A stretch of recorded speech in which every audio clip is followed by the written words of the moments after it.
वो आपका सत्संग सुनते हैं? ठीक हो आप?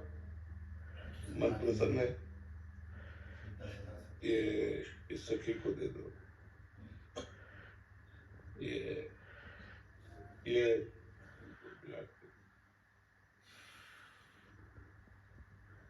और इस सखी को बरसाने की छोटी चुनरी ले आई। पिछली बार जब हम आए थे तो मन में कुछ सवाल थे और मुझे लगा कि पूछूंगी, लेकिन जो भी बैठा था वहां पे उन सबने कुछ ना कुछ वैसा सवाल कर लिया था। और जब आपके पास आने का यहाँ पे हम बात कर रहे थे मुझे से, और फिर मैं आपसे मन ही मन बात कर रही थी कि कुछ जो सवाल मेरे आ रहे थे। अगले दिन मैं एकांतिक वार्तालाप खोलती थी और कोई ना कोई वो सवाल पूछ रहा था। श्री जी लोग व्यवस्था कर देती है। मर्जी आपका सत्संग सुनते हैं रोज और कहते हैं अपने जीवन में उतारने का प्रयास कर रहे हैं।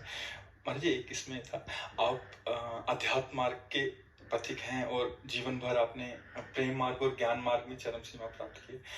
आप एक संसारिक जगत में अपनी मेहनत से या अपने कर्मानुसार उच्चतम वो प्राप्त किया। अब इसमें सबसे बड़ी बात देखो, हम साधना करके लोगों को प्रसन्नता दे रहे हैं, प्रसन्नता ही तो दे रहे हैं, और ये पूरे भारत को प्रसन्नता एक खेल में देते हैं।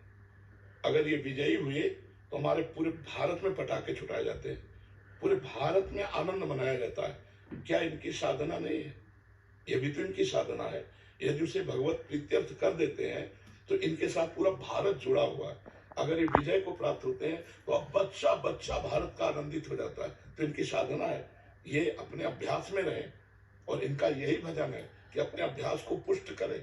भले वो खेल है, लेकिन पूरे भारत को आनंद प्राप्त होता है इनके विजयी होने पर। अगर हम कहीं किसी कारणवश, तो हमें अभ्यास की पुष्टता पर ध्यान देना चाहिए। हमारे अभ्यास में कमी नहीं होनी चाहिए और बीच बीच में नाम स्मरण कर लेना चाहिए। तो इनके लिए यही साधना है। अपने अपने लक्ष्य को अगर हम दृढ़ता से निभाएं तो हम अपनी जगह उन्नति को प्राप्त होंगे और ये अपनी जगह उन्नति को प्राप्त होंगे, और दोनों एक ही जगह पहुंचेंगे।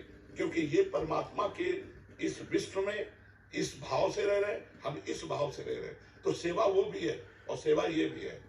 ऐसा नहीं कि केवल परमात्मा के चरण डुलाना ही सेवा होती है, अलग अलग सेवाएं होती है। तो इनको भगवान ने खेल सेवा दी।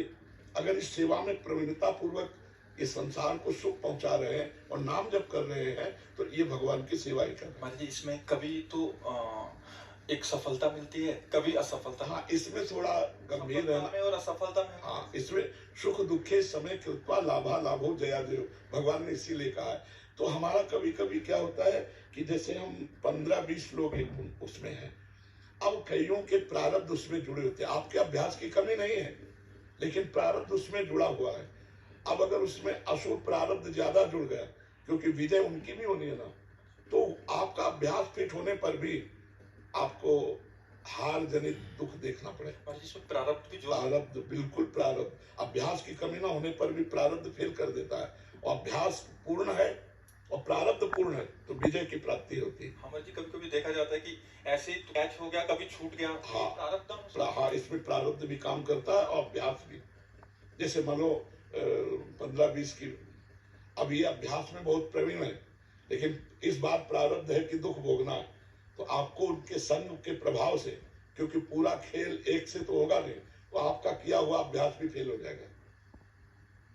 अभ्यास ही केवल नहीं है, उसमें प्रारब्ध भी है।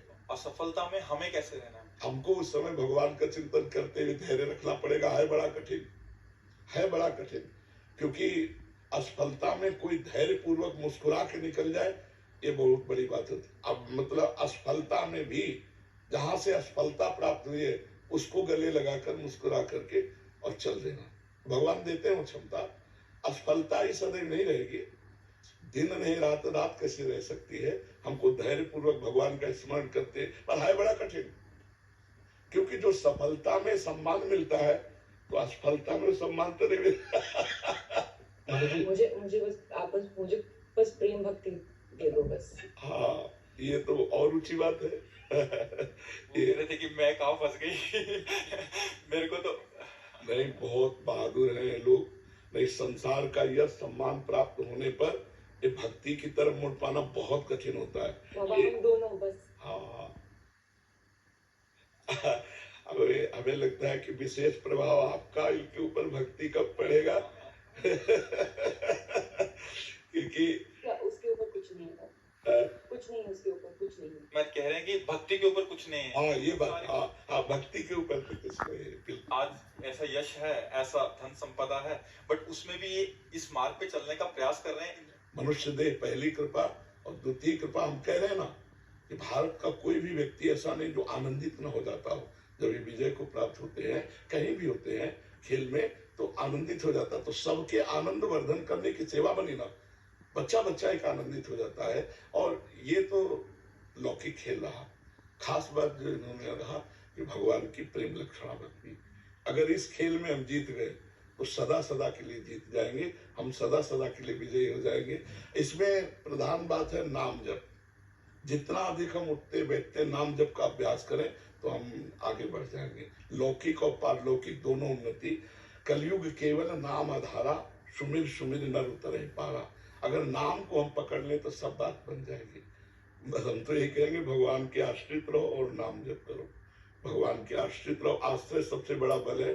भगवान के भरोसे रहो, नाम जप करो और खूब प्रेम से रहो, खूब आनंद से रहो।